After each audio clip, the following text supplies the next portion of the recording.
If you're planning to build a brand online, then you'll need a domain name. And if you're smart, you'll know that if chosen correctly, a domain name can be a fantastic aid to your branding and marketing efforts. Today, more than ever, it's important to choose domain names that are short, simple, meaningful, brandable, global, and relevant. One new domain extension that checks all these boxes is .online. It's a domain name for anything that's online. So make the most of the branding opportunity and get your very own .online domain for 90% discount for the first year using my code Jeff, Jeff in capital letters at www.get.online. Hi everyone and welcome to the Jeff Bullish Show. Today I have Taylor Ryan with me. Now Taylor escaped America 4 years ago and went to a beautiful part of the world called Scandinavia. Now, for those of you who don't know where Scandinavia is, it's not anywhere near America. It's actually in Denmark, in Copenhagen. Now, Copenhagen and Denmark, well, Scandinavian countries, Denmark especially, are beautiful. The people are amazing, and Taylor got tricked into appearing there apparently. Because a mate said, come over for 3 days, and he stayed 4 years so far. So now, just a little bit about Taylor. He's a 6X startup founder with 13 plus years of marketing. So he's a man true to my heart. He knows how to make things move and get attention. He's the current CEO of ArchitectureQuote, which is a software as a service platform for architects. And the reality is about, now I'm going to explain software as SaaS platforms are software as a service, which means that they can scale. Now, Taylor is an angel investor and advised numerous tech startups around Copenhagen. And over the last 4 years, he has built and run marketing departments with some of the fastest growing startups in Denmark. He's often described as the best growth hacker in Denmark. So he runs workshops and keynotes. His latest venture is organising Growth Secrets, a free growth hacking event series for Copenhagen startup community online training courses. He has a little mantra, which I rather like. When there's no budget or resources, you have to work smarter. You're forced to teach yourself how to get results or get out of the way. Welcome to the show, Taylor. Thank you. Thank you very much. That's a hell of an introduction. I liked it. Very cool. I'm excited. It's not often you get to sit by and listen to people talk about your highlight reel. So it's like, woo, like this is fun. Yeah. Well, see, in Australia, we have trouble talking about ourselves. So it sounds much more impressive when someone talks about you. And if you're actually talking about yourself, is tooting your own horn, as we say in Australia. And we have that tall poppy syndrome in Australia, which is a real thing. So if you say anything about yourself and how well you're doing, people just say, you're just a wanker, Jeff. I don't know if you understand that in America or Copenhagen, but yeah, you do. Okay, that's good. But we're not. We're just actually having fun. So it's great having this show. So Taylor, let's start a little bit towards the beginning. What got you into this whole digital startup space that you obviously love and enjoy because you're doing very well at it? Oh, well, yeah. I'll start by saying, again, thanks for having me on. Super excited to kind of chew the startup scene, a crazy kind of adventure, I guess you would call it, by getting into videography first. So I've always said good things happen when you stay late.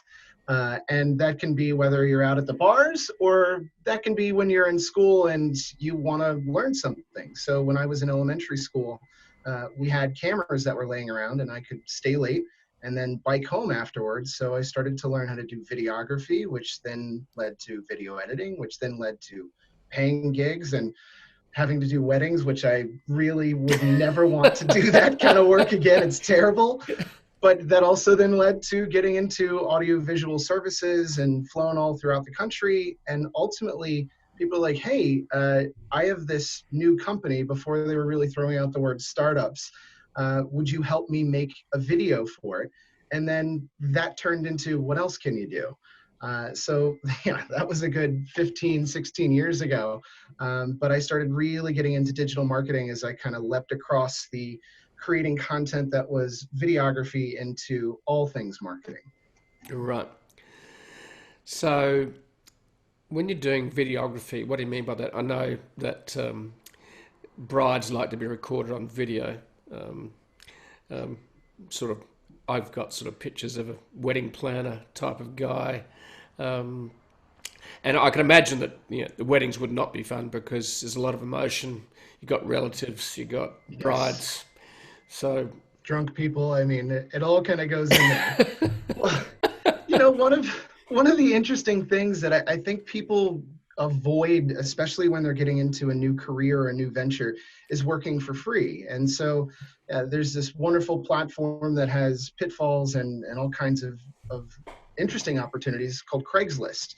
Craigslist is big in the States. It's non-existent out in Scandinavia. But I would basically say, yeah, I'll be a plus one to do some video and photo work for a wedding or for a product shoot, whatever the case is. Had my own camera, and that led into being able to show a portfolio, which ultimately led to me getting a job at a place called Audiovisual Experts, and that meant I could basically start learning a craft. And that's kind of how I squeezed into a space that, yeah, I had no experience in prior. so did you really enjoy the video aspect of it? Is that, or was it just because it was an opportunity you saw? I think it's the latter. I mean, I always have a soft spot for it. I certainly enjoyed doing a lot of the more creative stuff in school. I think the issue is that everybody wants to be creative. Everybody wants to have an outlet for visually stunning things, but the reality is not everybody's good at it. And also, that doesn't always pay the bills. And I found that if I was just a little better at some of the technical stuff, it put me into a much higher pay grade and also gave me a lot more opportunities. Right. So you were doing stuff for free initially? That's how it always works. That's true.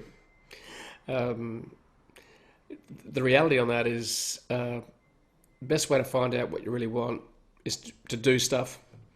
And sometimes you have to give it away for free to find out what works and what doesn't. And I totally get that. So you put yourself out there, you started creating content, and then you're going, how can I monetize this? Is that correct? I'm still working on that. I don't know. I mean, I look at your website and I'm like, man, this guy's impressive. I think, you know, we all have this kind of desire to put a lot of things out there and hope that it resonates with certain people. And I'm sure with the events that you do, most of them probably don't fill your pockets. It's more so of a step that brings you in front of people that might provide an opportunity. I could be wrong. Well, I think you hit the nail on the head, really. So I initially, for the first 6 to 12 months, didn't make a cent out of what I did. I just wrote about what I was passionately interested in, and that was this intersection of social media and the mobile phone, two obsessive technologies that have been taken to whole new levels over the last decade plus. And I then worked out how to monetize it. And because it was just fun, it was just Yeah, fun. And went, I totally get that. yeah. So I'm going, okay. So I had a day job. It was a side hustle, and sounds a little bit like you did something very similar, except on videography. Yeah. What was your day job? I'm curious. So my first day job was as a school teacher, Ah, okay. and then I got into digital because I didn't want to do teaching anymore. It just wasn't my thing. And so what happened was I went and tried 3 different jobs over my summer break. And one of them was in the digital space when the PC revolution was taking off. And so I went, wow, this is something going on in this space. It just felt right. And I think that sometimes you need to listen to your intuition as well. Yes. And we all try and use the, I suppose, the rational side of our brain to try and work out what we should do, but we need to quite often listen to the heart and go, this feels right. Let's experiment with it. Let's have some fun. Let's give away stuff for free for a little bit, and let's see what unfolds. And that's exactly what happened for me. I totally get that. I think with me, there was an element of that, but I also, I tried to kind of measure out what is the journey from this being the starting point, because I figure most jobs that you get into and you're first kind of learning the ropes are not the sexiest thing. They're not very rewarding. So if you're looking at a 6-month, 12-month, 18-month, what's a best case scenario? And I've struggled so hard to kind of get into that. Some of my first jobs were like the worst things ever. I would never wish upon anybody. I worked a door-to-door salesman type job selling windows and siding. Like that was terrible. You show up in somebody's house with a giant window in one hand, a glass kit in another, and you sit there for 3 hours till they throw you out. I sold barrels up and down the East Coast. Like, these are things that you kind of have to go through the rotations to figure out, like, what is, even in a perfect scenario, what am I doing here? Am I here because there's great money? Probably not. What's the growth pattern? And I think when I started kind of playing those Socratic method of why, you start to get to a point where you're like, okay, if this doesn't really have a trajectory that I like, I need to stop doing this, and or at least find the area in it that I enjoy the most. Yeah. So we all think that we can do the research and know the perfect answer. The reality is you don't know what you don't know. And the other reality is you don't know until you do it. And so you can go, teaching looks great. Being a doctor looks cool. And you go, I hate the sight of blood. I didn't know that until I actually did it. So I went and tried 3 different jobs. Then I went, let's go for that one that felt right.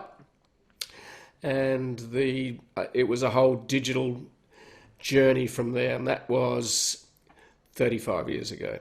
So it's really fascinating to hear you saying you just, did stuff you didn't want to do. But guess what? You need to find out what you don't like as well. Yes. I always say that, it's like having a very stubborn girlfriend, not that my current one is, but when you're trying to figure out where to go to get dinner, if you're recommending nice things that you would like, you're immediately getting no's. It's like, okay, fine. Tell me what you don't want, and then we can narrow down where we should go. And I think careers aren't too far off from a stubborn girlfriend that's hungry but can't give you a good answer. Yeah, and then you might need to go and do an experiment for the next few weeks, finding out what she doesn't like, and then you can nail it. So, yeah. All right. So you try to do door-to-door selling. I did cold calling. I really tried. I tried to. What I did do was I worked for a very fundamentalist Christian organisation, and we had to knock on doors to ask for money for to contribute to missionary opportunities, which is not unlike the Mormons, who send their guys all around the world knocking on doors 2 by 2. That's why Mormons are such good salespeople. That's an interesting way of looking at it. I've never actually considered it would be a natural next step to be like, look, you've gotten into so many uncomfortable conversations and you have to get through that first 10 seconds before they slam the door. Like, totally makes sense. I haven't thought of hiring Mormons. That's actually really, quite interesting. Mormons are the most amazing salespeople on the planet. I'm going to tell you why, because I've been in a very similar position. Because I came from a very fundamentalist Christian background myself.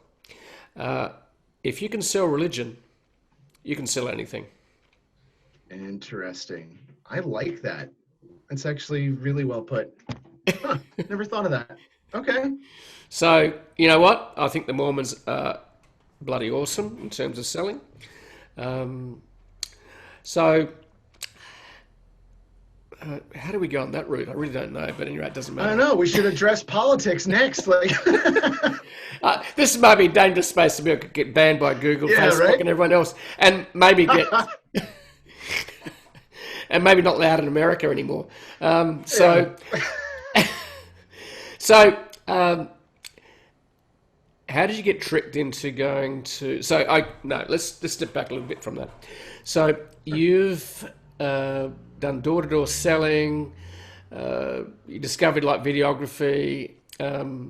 So what was the first serious business that you got involved in? Yeah. Well, the door-to-door selling was it was hard, but it was something that I figured I could understand. And I don't know, I had always kind of had little side hustles as a kid, whether it was mowing lawns, raking leaves, umpiring, whatever. But then you kind of get into a situation where you're working for people that are significantly older than you, and you're trying to kind of figure out what they're doing in order to get to that point. And so when I work for somebody who is wildly incompetent, it starts to kind of turn on light bulbs where it's like, this guy's an idiot. I can do that job with my eyes closed. So what are the odds that if this guy's making unreasonable sums of money selling home remodeling and I have to give 2/3 of what I make to him, then why can't I do the same thing? I just need to contact my own set of salespeople, my own set of manufacturers, and go out and do the exact same thing. And instead of all the money going into this guy's absurd lifestyle, maybe it could go into building a business. So I started my own home remodeling company. And that came with very poor timing. It was 2008.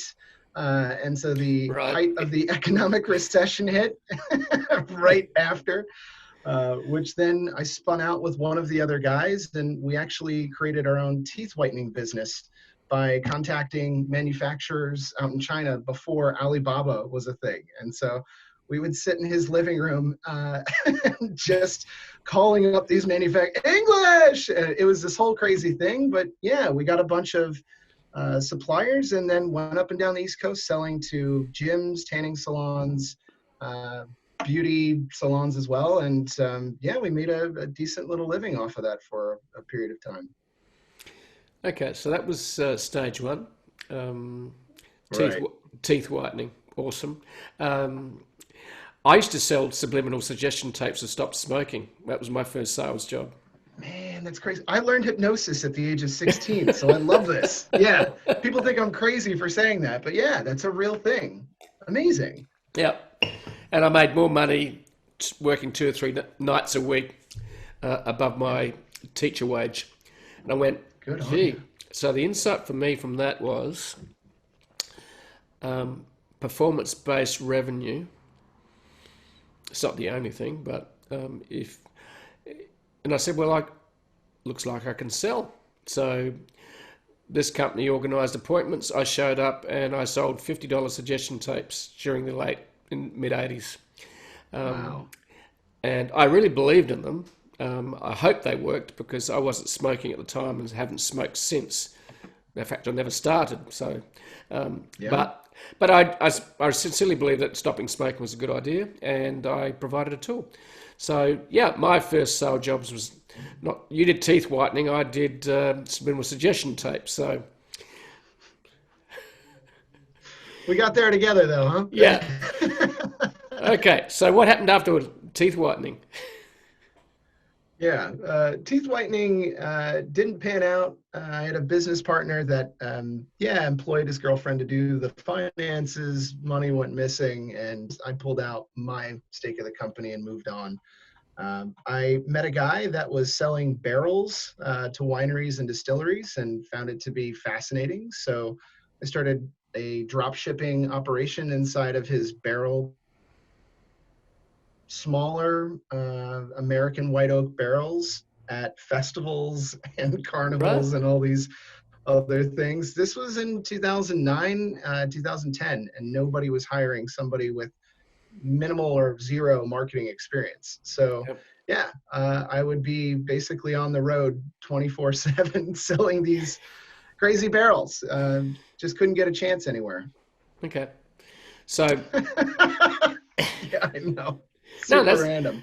no, I I think that's awesome because you're doing stuff, and that's one way you learn.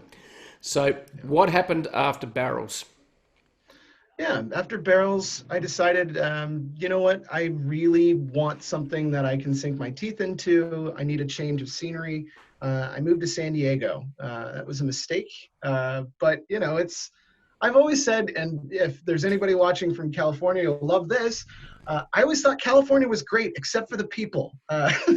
So so it's just one of those things that, you know, I always had this kind of hustler mindset, but I ended up working for a for-profit university doing telesales, and was begging the people in marketing to give me a shot.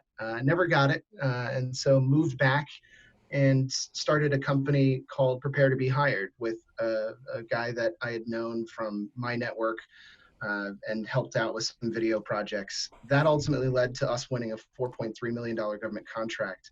And he had 20 years of headhunting experience, recruiting. And that allowed us to then start playing with different projects, which spun out into a company called GigSpire, where we were trying to sell how to go about finding a job to schools and kids getting out of school. But ultimately, people don't spend a lot of money on trying to learn how to find a job when they don't have a job. No, because I got no money. Right. Yeah. Yeah, that was an 8-month lesson. So yeah. I'm glad we figured it out. But, you know, it's just one of those silly things that you go on, you know, a suspicion, and you test all routes and realize it's just there's nothing there, or nothing immediately there. So what was next? After that, I was really big into networking, and the DC startup scene was really starting to come together, and Washington, DC. And so I met a handful of guys that were doing mobile app development and wanted to form a company. So I came in as kind of the CMO slash co-founder of a company that had originally tried to create a payment system using QR codes. For those that don't know, nobody in the history of QR codes has ever actually scanned one, but it sounds like a really good idea. No, I'm kidding. I just don't see the viability. But yeah, so we basically were making money by selling mobile app development and creating an app on the side.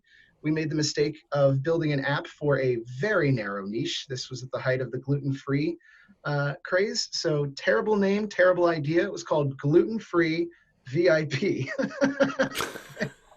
Yeah, I know. A lot of late nights thinking of that one. So that didn't pan out, which ultimately led me to decide to take a break from the startup scene. And I joined up with the Washington Post and did about 2 years over there.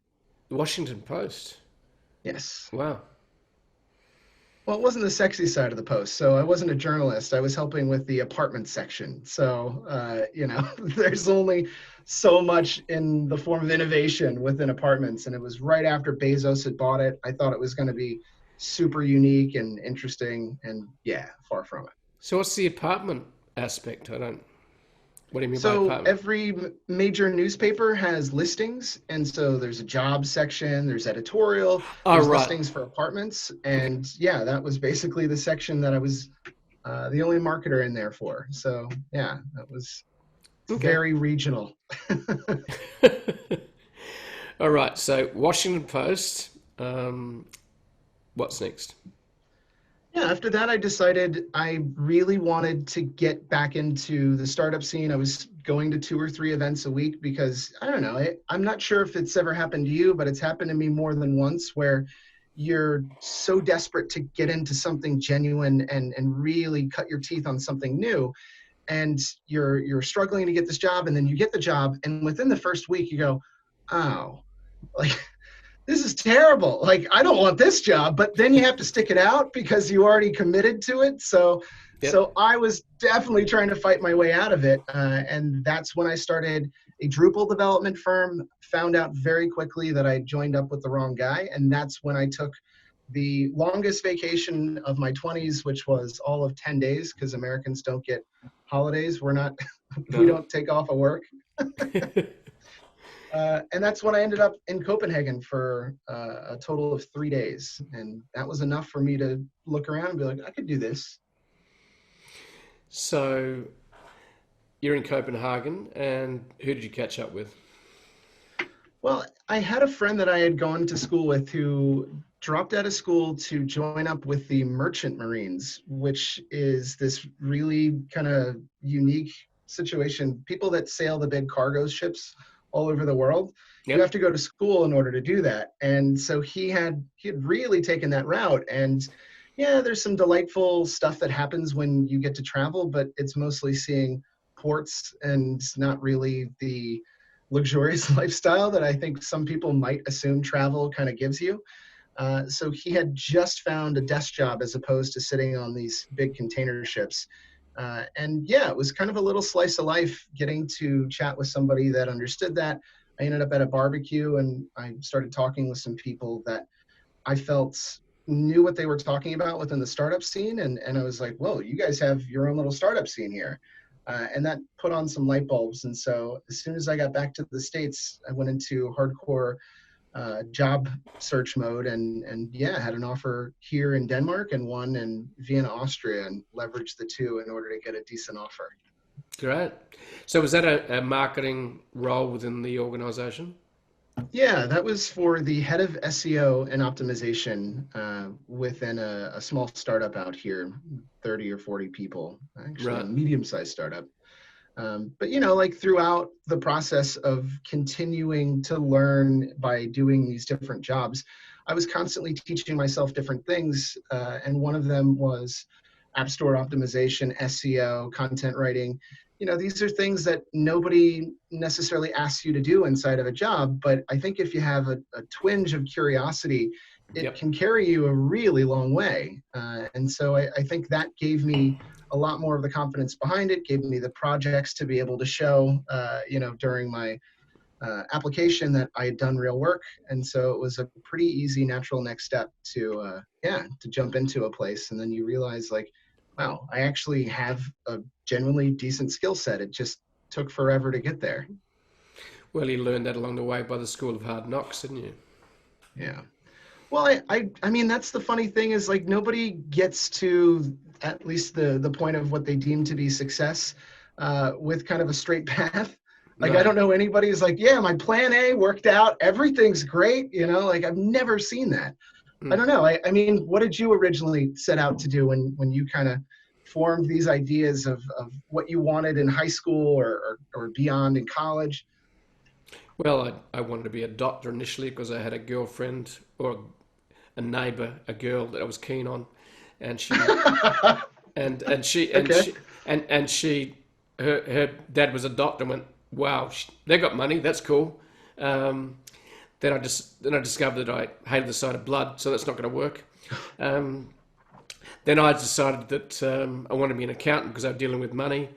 So I did a first year accounting degree, and at the end of that, I'm going, this is going to kill me slowly. Um, Yeah. so I then segued into, so how can I make sure I don't waste any time, because I'm an optimization guy in terms of optimizing life. And Yeah. I went, how can I finish my degree without wasting another year? Um, and I switched to teaching, kept my accounting major, and I became a high school teacher. And I graduated, and I did that for 6 years. And I realised, like from day one, that I really hated it.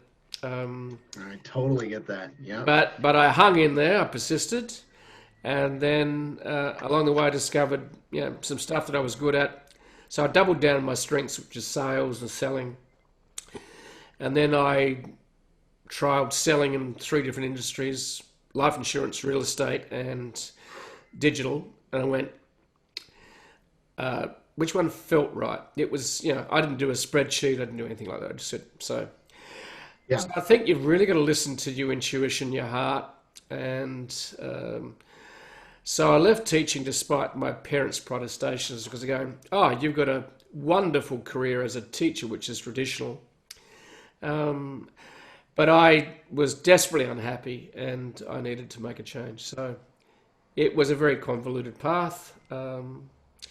And then we've dived into and out of different aspects of digital ever since. And I would be Yeah. bored in a traditional industry. I would just slash my wrists if I had to, I So get it.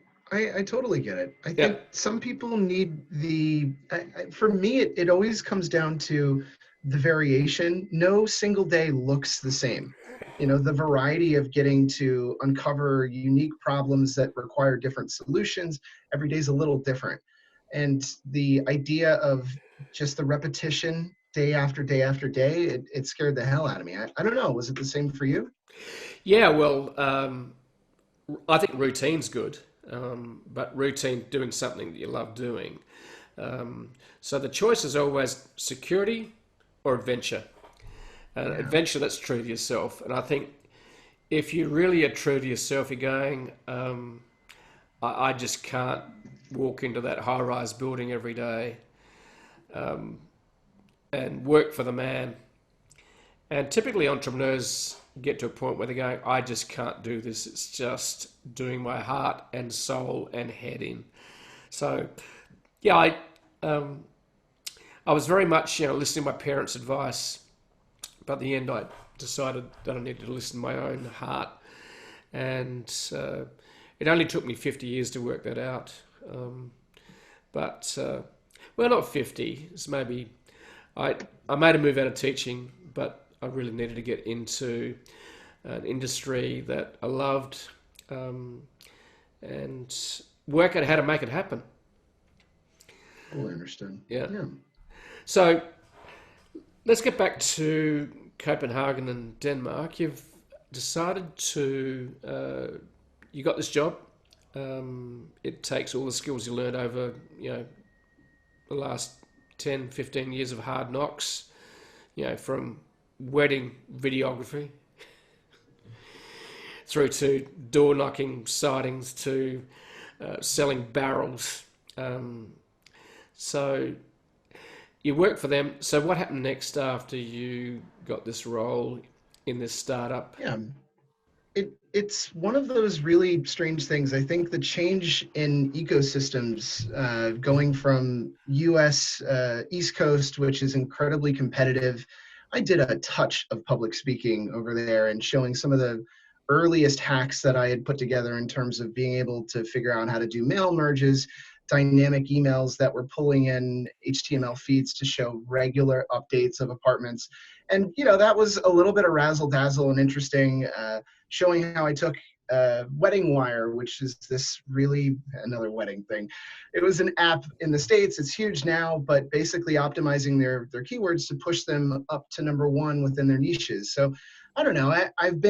I'm having a tough week, so I've been basically giving myself probably a harder time than I actually am. But I realized when I got here that I was one of maybe 500 people that did what I did in DC. Out in Denmark, given that it was so much smaller of an ecosystem, I was one of 5. So you start sitting down with people and it's like, Jesus, like I learned this stuff 3, 4, 5 years ago. What are you guys doing? Yep. And it was really earth shattering because there is this work-life balance and this whole ideology of 37-hour work weeks, spend time with your friends and your family, don't kill yourself with work. And I come from a very opposite background, which is your job is your life. Fall in love with whatever it is that you do, or at least fall in love with the end result, which is making money so that you can support yourself and the people in your inner circle. Otherwise, what's the point? And so you meet a bunch of people that don't share that mentality, and people thought I was stupid, which was the craziest thing. They're like, I got all my work done in 6 hours. Why are you still here? And it's almost midnight, And I'm like, well, do you genuinely think, Franz, that your 6 hours compares to my 12? Is that possible? And so you start to kind of realize I'm not a perfect fit for the particular place that I went into. And so, yeah, within a 6-month period, I was out. And it wasn't my choice. So, Right. so you learn very quickly, like, like got to play by a ecosystem. So I was very quickly, 5 days later, picked up by a company that did construction project management software, which, disrupting the way that a very old school industry works, and basically putting everything digitalized, instead of having a bunch of spreadsheets on a clipboard, which is how still the construction industry operates. Yep. This was all digital. So that was kind of the next journey for 1 year and 8 months. So was that part of the journey to launch the Architecture Quote business? Yeah. Well, if you remember, I was talking about how I experienced incompetencies within this home remodeling business. If you can look upwards and see somebody that is clearly making moves and their trajectory is an upward path, and you're not necessarily getting the impression that they're doing as good of a job as you potentially could, Mm-hmm. then the idea is like, cool, what do I need to do in order to take his spot? And so that was the beginning of the journey, mixed in with I met a bunch of architects out here. I'd never met an architect in the States prior. So through a couple of conversations, I'm like, wait, you guys only do work or find projects via word of mouth? Like, and that point, it was 2018. They're like, yeah, what else would you use? I'm like, well, the internet, like, what do you mean? So it kind of opened up some interesting scenarios. And yeah, I started working on nights and weekends to be able to build something that I thought would be really interesting to an industry that had very low digitalization. So you decided to change the game for architects by going beyond word of mouth marketing to digital marketing plus word of mouth. Is that correct? Essentially, yeah. Think of it like building an aggregator. So scraping was something that I stumbled into pretty quickly. And I think the first tool was like Web Scraper IO. So the idea of being able to pull together leads very quickly was something I was familiar with. So why would it be any different if you're trying to knock on doors or make phone calls? Why not just send out emails to all these potential people that are posting projects? Or even better, why not put them all in one platform? So right now we scrape up to 15 different sources to provide leads for architects that are interested in growing their company. Right. So when did you start that? That was in November of 2018. Okay. So, But yeah, oh, good. Sorry. so how's that working at the moment? Terrible. You know, I think it's one of those really interesting things that I learned from this whole gluten-free VIP venture. We worked via this company SecurePay as the mobile app development firm.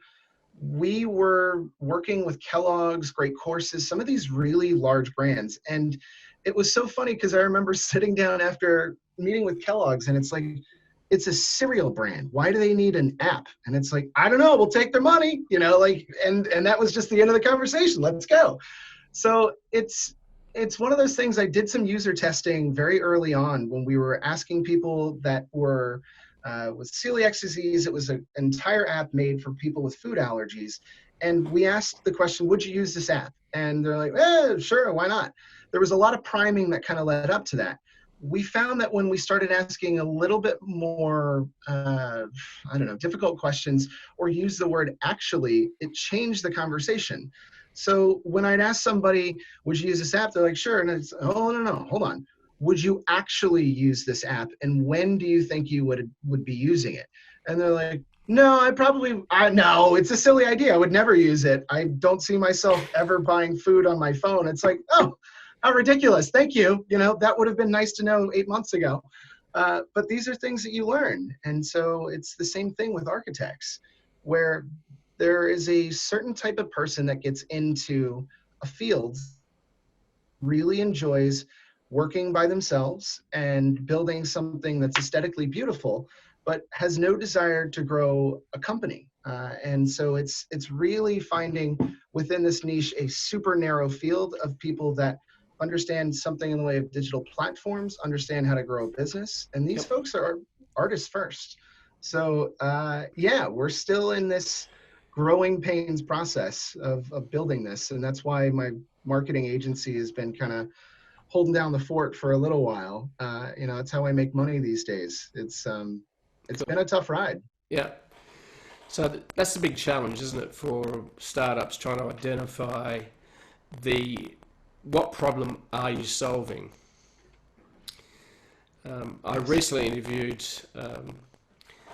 the guy behind Uber Lawns, and he said that they thought that people wanted the cheapest price for mowing their lawns, but that wasn't a problem they wanted solved.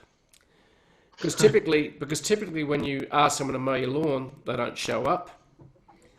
You spend all your time chasing them. So guess what the problem he was trying to solve? The problem he was trying to solve was convenience. Interesting. One order of magnitude away. Really Yep. smart. Yep. So, and this is the challenge, isn't it? What problem we're trying to solve, and it comes down to Uber as well. So, the Uber of lawns in America, Mr. Clayton, he's just worked out that that was what he needed to do, and it was a real challenge for him, in that he thought he was solving a problem of price, but it wasn't that. It was a problem of convenience. Yeah. So people get their time wasted because they're chasing all these contractors, and it happens all the time. You're at home, you're going, I want my carpet cleaned. You ring around, or I want my house painted. You ring around, no one returns your call. So price isn't the issue at the end of the day. Yes. It's like, just get this shit done. I really want it done. Yeah, it is fascinating to kind of peel back those layers and kind of understand. I think a lot of businesses would benefit from that. And I'm certainly still figuring things out as I go, not only with, my architecture quote company, but my marketing agency and my online classes. It's always figuring out kind of these different angles and putting yourself in somebody else's mindset. Yeah. It was fascinating to talk to him. So, and he moved from an analog business where he built a landscaping business that he sold, which is hard to scale because it was only local, to how can you scale something nationally and connect demand and supply.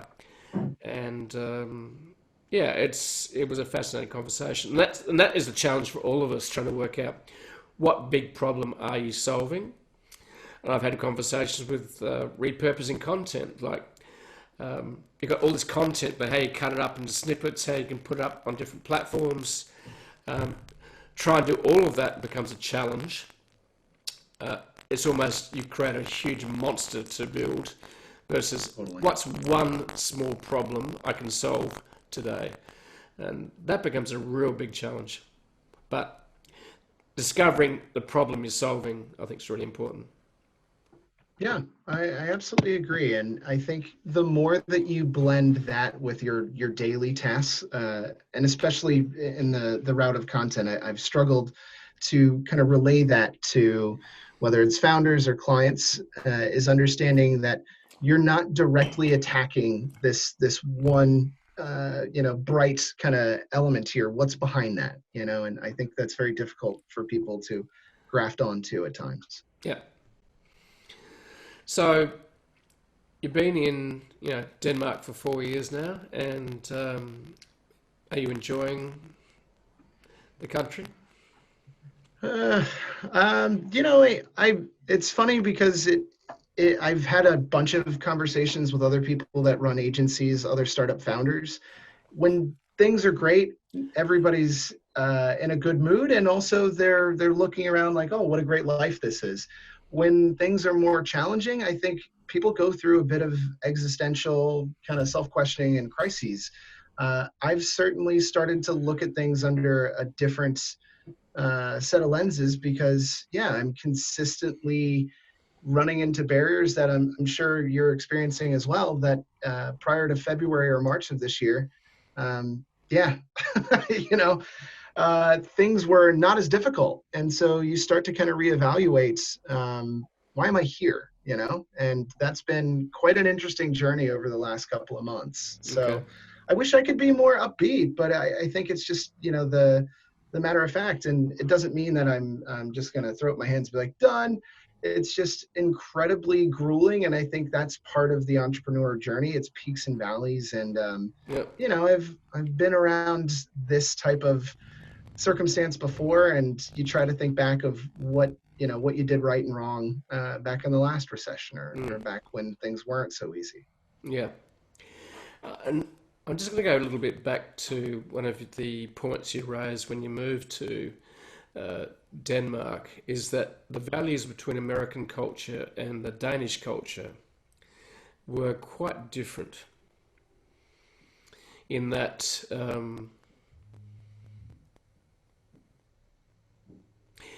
in that work defines American culture very much. And the Danes going, why are you working 12 hours a day? It's very interesting, you know, and that's what I love about travel, in that you get to see how every culture, you know, you get to see each culture as you dive into it. And you've spent 4 years in Denmark, so you've got to see it a lot closer and up close and personal. So how are you dealing with the difference between American culture and Danish culture in terms of work culture 4 years later? Because American culture is very much about sales, get it done, work late, work defines you. Whereas the Danish culture, and I've experienced myself, Scandinavian culture is very much about work-life balance in a much different way to American culture. So how, 4 years later, how is that working for you now? Yeah. To be fair, it's almost 5, but I don't know. They all blend together. 5 years, but yeah.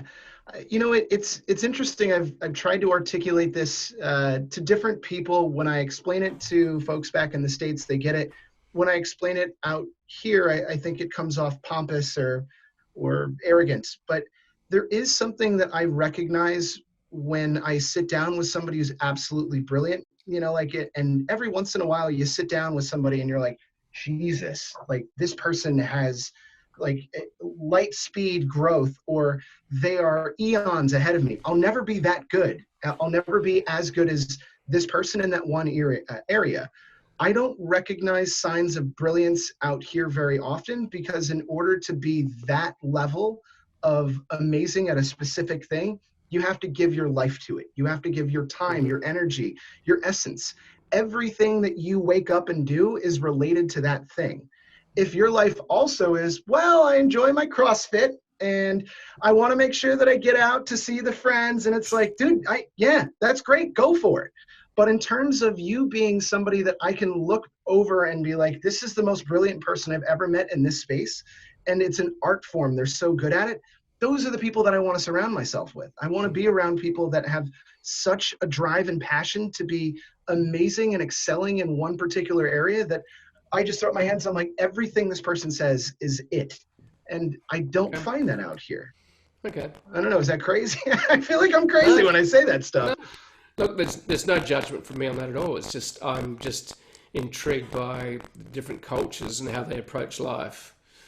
Um, and I think maybe American culture is much more a warrior culture where they just take no prisoners. Whether it's, you know, like you haven't hit your sales targets for 3 months, so off you go. Yeah. Um, um, I I admire it. I've been to the States a lot. My blog was very much targeted at Americans. I've been in and out, dipped in and out of American culture a lot.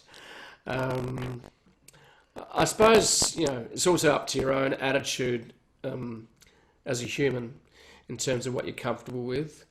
Um, I tell you what I really admire is the American entrepreneurial spirit. Um, it is take no prisoners. Um, if you don't win, you're a loser. And Yeah. it's.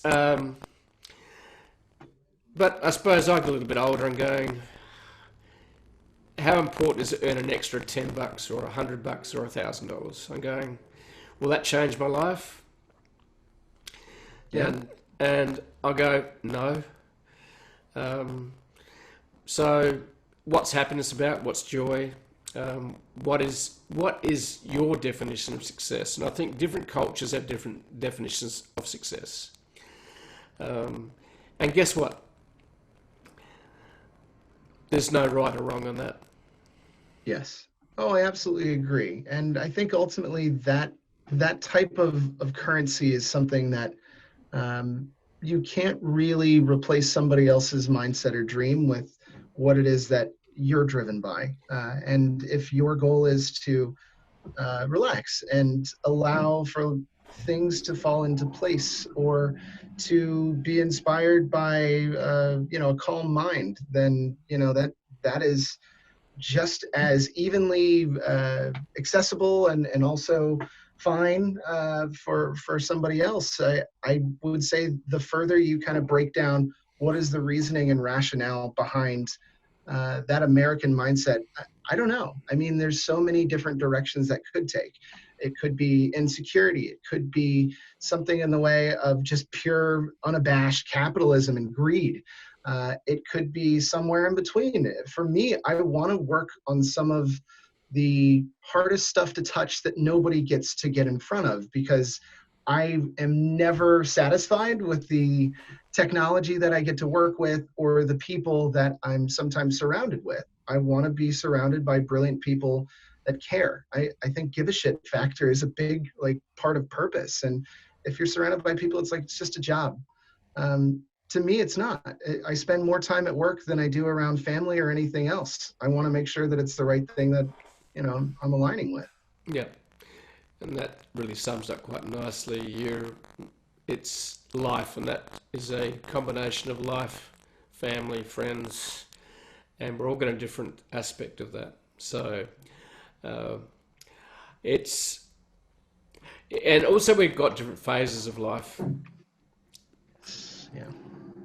I And think the young, eager version of ourselves would probably have very little in common with, the 30-something and then beyond, Yeah, and for me, force versus flow. In other words, what I have discovered over the years that when I've come up against something, I've tried to force it, and I call that a red light.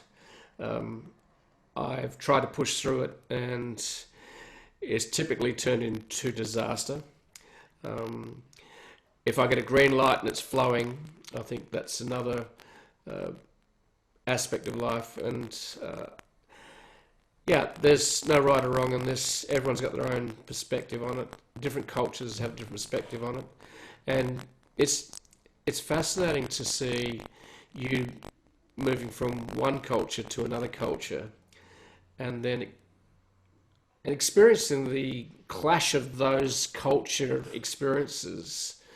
One is much more, well, let's just work 6 hours, go home, work 9 hours, take 5 weeks holiday. One's going, I'll do whatever it takes. There's no right or wrong on that. Yeah, but when you are the outlier, I think it's a fish out of water scenario, and Yeah. if it if it doesn't gel with the folks that are around you, then obviously it's probably not a great fit. No, So you know, I agree. And it's like you need to have values aligning. absolutely, yes. So if your values align with your customers, then I think that gets pretty interesting and pretty amazing. So, so Taylor, thank you very much for your time. It's been great to hear an American in Denmark. Yeah, thank you for having me. I hope I didn't ramble too much. I have a tendency to do that. No, no, you've got a fascinating story, and I think that was great to hear. There's no right or wrong on this, and I think that's what's important for people to understand is that it's to make your own way on this planet, and don't let friends, family define who you are. And listen to your own intuition and heart and navigate that and be true to yourself. I think if you can do that, and it sounds like you're on that journey, Taylor. So it's life is an adventure. You're not Well you're put, not Jeff. Yeah. you're not wasting any time, and you're trying different stuff. You're throwing stuff against the wall, and look, you can look back on life maybe a few years' time and going, I gave it, I'm keep giving it my best shot, and I think what's really good is one thing you talked about, which I really agree with a lot, is hang out with people that inspire you, that can help you be a better version of yourself, and that comes down to not only your business partners but life partners. Absolutely. And you've got to be very careful who you hang out with. Yeah, well, luckily, these days you're not really allowed to hang out with anybody. So Well, I'm hanging out with myself, so that's okay. there you go. Yeah. And who's going to root for me but me, So, Taylor, thank you very much for your time. It's been a pleasure to talk to you and hear your transcontinental experience. Well, I really appreciate your time as well. Thank you for having me, Jeff. And enjoy your day, which is just starting in Denmark. And ours just finishing here. Someone might have seen the sun be setting on my face. Because the sun was setting just in front of me here. I should have drawn the curtains, but it doesn't really matter. I don't like living in a cave. I like enjoying nature. So thanks, Taylor, and have a great day. And we'll look forward to sharing some more stories soon. Thanks a lot, Jeff. Do you have a business idea, or are you planning to build your personal brand online? Whatever may be your purpose, the journey to building anything online starts with a domain name. And don't take this lightly. And anything just long and clunky domain name would affect your branding in a negative way. When picking a domain name, consider going for something that is meaningful, relevant, brandable, global, and more. And the new domain extension that checks all these boxes and more is .online. Since it's a relatively new domain extension, most good domain names are still available, which means you can get the domain name you want easily on .online. And what's more, it's the perfect way to let the world know that you're online. So make the most of this branding opportunity and get your very own .online domain for 90% discount for the first year using my code Jeff, JEFF in capital letters, at www.get.online.